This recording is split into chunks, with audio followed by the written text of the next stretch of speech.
Ce matin, Titine s'est réveillée avec un brin d'énervement.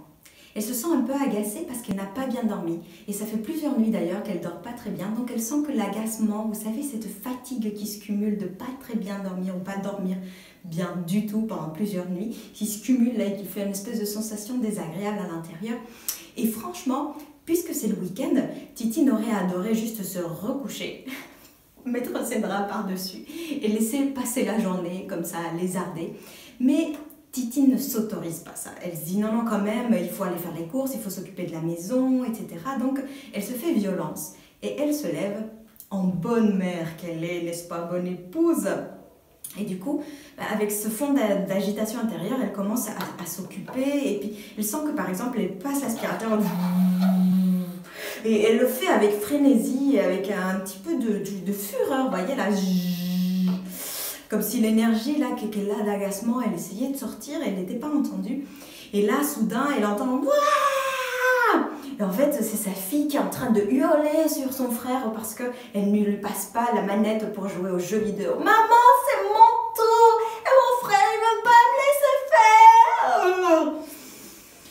Et la Titine, elle éteint l'aspirateur parce que là, ça fait beaucoup de bruit. Et puis, elle essaye de s'occuper tant bien que mal de la situation en essayant de garder son calme. Mais c'est pas dit, c'est pas gagné parce que elle a les boules internationales, pardon l'expression, mais c'est vrai. Elle n'en peut plus, mais bon, il faut qu'elle continue à aller de l'avant. Et franchement, elle se retourne vers son mari. Vous l'aurez constaté, il est là. Et puis, il a l'air absorbé par ce qu'il est en train de faire sur son ordinateur dernier cri. Et ben, franchement, comme il a l'air très absorbé et très occupé, Titine n'ose pas le solliciter pour lui dire de s'occuper des enfants. Parce que voilà, donc du coup, ben, c'est elle qui le fait. Et bon, quand elle a réussi à pacifier la situation, elle reprend son aspirateur. Mais elle sent que franchement, elle aimerait prendre ses clics et ses claques, prendre un livre et aller se terrer dans le désert du Gobi pour pouvoir être tranquille. Mais c'est pas possible et elle sent que ça commence à bouillonner et du coup ses enfants recommencent à se bagarrer et puis son mari commence à râler, c'est pas possible ces enfants, ils crient tout le temps, oh là là. Et puis là, Titine, elle a juste envie de crier à tout le monde, laissez-moi tranquille. Mais ce jour-là, au lieu de juste prendre sur elle et s'énerver dans son coin, Titine prend quelques instants et elle se met à l'écart. Parce que c'est un jour différent, n'est-ce pas?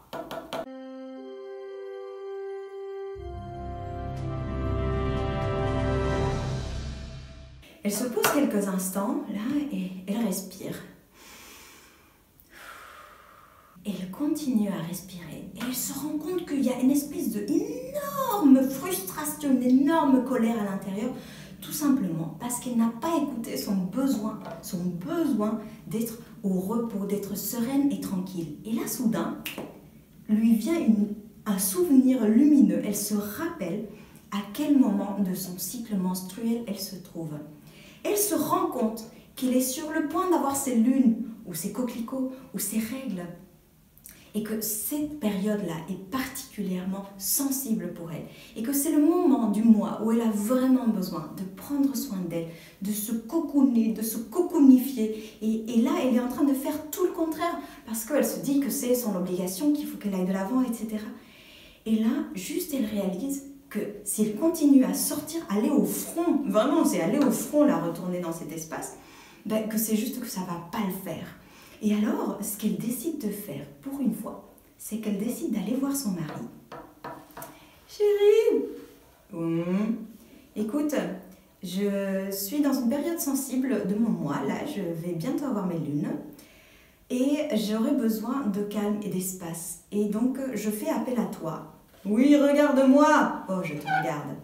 Je fais appel à toi pour que tu puisses t'occuper pendant toute la matinée, ou toute la journée, soyons fous, des enfants, de la maison, parce qu'aujourd'hui j'ai besoin de ce temps pour moi, pour démarrer bien la suite de mon cycle, parce que sinon je vais vraiment être sur les nerfs et ça ne va pas le faire ni pour toi, ni pour moi, ni pour les enfants, ni pour personne. Alors je te demande de tout cœur de, s'il te plaît, te rendre disponible. Dis-moi pour combien de temps tu peux être disponible pour que moi je puisse m'éclipser. Oh écoute, mais c'est que j'ai des choses à faire, etc. Oui, je comprends. Mais là, c'est vraiment, j'ai besoin de toi. Et là, son mari l'entend, qu'elle lui demande clairement qu'elle a besoin de lui et lui dit clairement qu'elle a besoin de temps et de temps pour elle. Donc il dit ok, d'accord, bon bah écoute, est-ce que 3-4 heures ça pourrait te suffire? Je pourrais me dégager ce temps-là? Oui, ok, va pour 4 heures, on signe.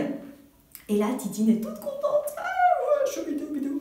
Et elle peut décider, elle peut choisir soit tout simplement de s'isoler dans sa chambre parce qu'elle n'a peut-être pas besoin d'aller au désert du Gobi. Et juste, elle va voir ses enfants et elle leur dit il est interdit de venir me voir pendant 4 heures. Je vous adore, je vous aime et je reviendrai à vous recharger. Mais faites comme si je n'existais pas. Et si vous venez, je ne répondrai pas, donc c'est même pas la peine. Ma chambre est le territoire interdit pendant 4 heures. Votre papa vous dira quand c'est le bon moment de venir me voir, ou je reviendrai d'ailleurs à vous quand ce sera le bon moment. Ah bon, d'accord, maman, bon. Et si vous avez besoin de moi, ben, vous allez voir votre papa et il va s'en sortir super bien. Ah bon, d'accord, maman. Et puis du coup, peut-être qu'elle a besoin vraiment de sortir, de prendre ses clics et ses claques, ou de prendre rien du tout, et de partir, faire un tour, courir autour de la maison, ou se poser dans un parc, ou juste aller faire le magasin, ou juste s'asseoir sur le bord d'une banquette quelque part. Et prendre ce temps pour elle, pour respirer. Et à ce moment-là, elle peut accueillir toutes les émotions, tout ce qui se passe, et juste être là avec elle. Et permettre que cette période si sensible, où elle a juste besoin de s'écouter, puisse couler en toute sérénité, même si ça peut être un peu agité à l'intérieur, mais être à l'extérieur et à l'intérieur, c'est très compliqué à la fois. Donc du coup, juste prendre ce temps pour elle, pour être à l'intérieur, et salvateur pour Titine et pour toute sa famille, car quand elle revient, elle est renouvelée, elle a renoué avec elle-même, et ils peuvent reprendre leur vie avec beaucoup plus de sérénité et beaucoup plus de joie, de paix et de bonheur. Voilà, si vous avez aimé cette aventure de Titine et vous voulez en découvrir d'autres, je vous invite à vous abonner à la chaîne de Super Sensible en cliquant sur le bouton qui s'affiche à droite de votre écran. Et n'hésitez pas à laisser vos commentaires, vos expériences et vos idées de vidéos ci-dessous. Je vous dis à très bientôt pour de nouvelles aventures de Titine Super Sensible.